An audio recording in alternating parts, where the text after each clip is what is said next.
Hi, I'm Asher Hoffman.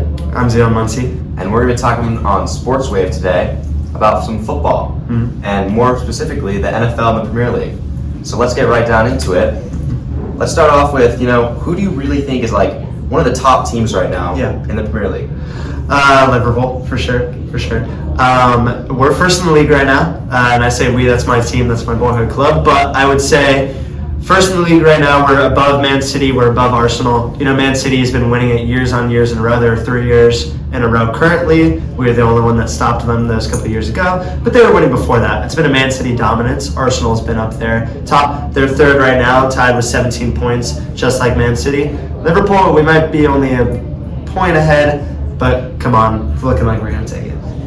And in the NFL, there are two 5-0 teams, so it's really hard to choose, but one is the reigning Super Bowl champs, the Kansas City Chiefs, who have just been dominating for the past couple of years, but they've been a little bit flagged with injuries, and they've had a couple, easy wins a little bit. They've barely kind of won. And the Vikings, on the other hand, they've been good, but they're the Vikings, and Sam Darnold is he really their good guy to lead that team all the way? I don't know about that. Don't know about that. On our side, on the Premier League, for the reigning champions, we have Manchester City, and they're kind of floundering a little bit. Surprising result this week, 3-2 against Fulham. Fulham has always been a mid-table team. 8th place right now. Yeah, they're doing all right. We're expecting these reigning champions to win 3 champions in a row, and you're winning 3-2 on Fulham. I feel like Liverpool, I feel like Arsenal, I feel like even the Chelsea, I feel like they're putting up a little bit of a thrashing on Fulham. Exactly, I like that. And now let's switch over to, what's like a big matchup that you think is going to be like very important, or you're just overall excited to see? Well, yes, sounds biased as a Liverpool fan, but I feel like, we're right now in international break. We're about a week or two removed from games, but looking at that schedule, you can't tell me there's a more important game than Liverpool versus Chelsea. Chelsea being right there in the top of the pack, top 5 right now. That's big for implications. Where people are looking at Liverpool, they're like, hey, easy schedule, playing Ipswich Town, playing Bournemouth, losing to Nottingham Forest. I understand that. Chelsea is a great club. Yes, there's a lot of controversy going around. How many players do they really need? It's looking a little iffy. That's a great club, and this is going to be big for Chelsea. Are they legit? Are they an actual club that can compete and make it back to Europe next season? Well, yes, Europe, but are we counting Europe Conference League? I don't know. Make it back to the Champions League, the big deal, just like Liverpool is. And as Liverpool, can they hold up against top clubs?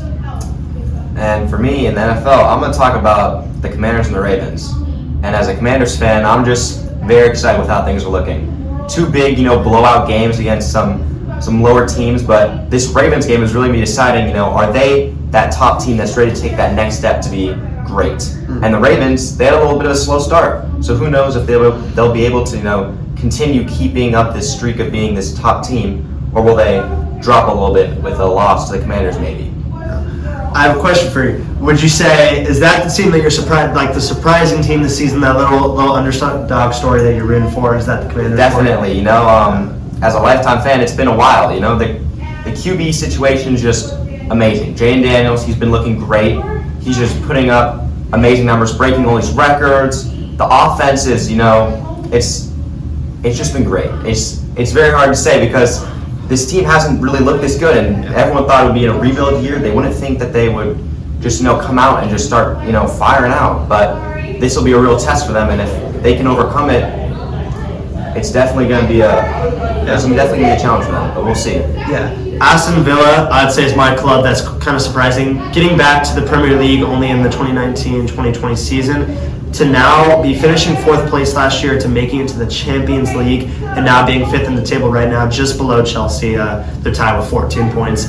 But, goal differential doesn't matter too much this early in the season.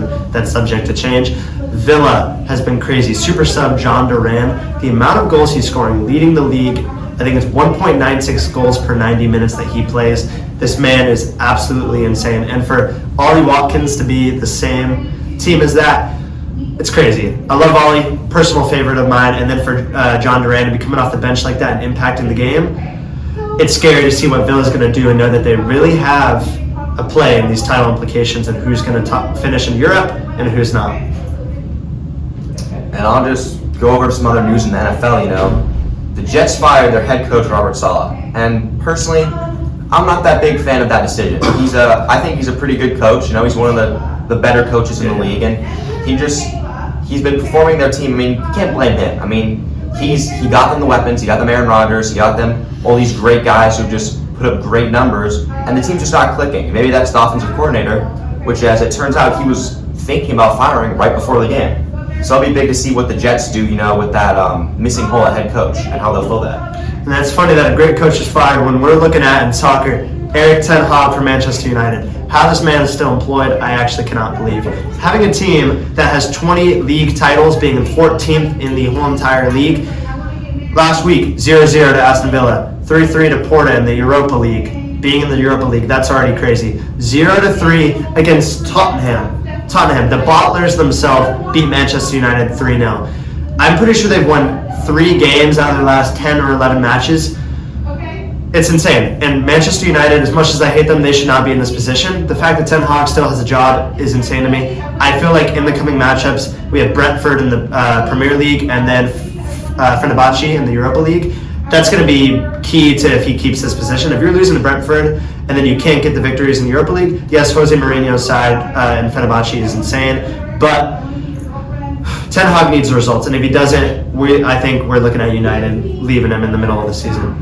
And I think that's all for us looking at football. Look forward to talking to you guys as the weeks go by, as the Premier League and the NFL advance. We'll obviously also look at some other soccer leagues as well. Had to look at the Premier. It's kind of firing right now. But thanks for watching. I'm Zealan here with Asher Hoffman, thank you very much. We'll see you later.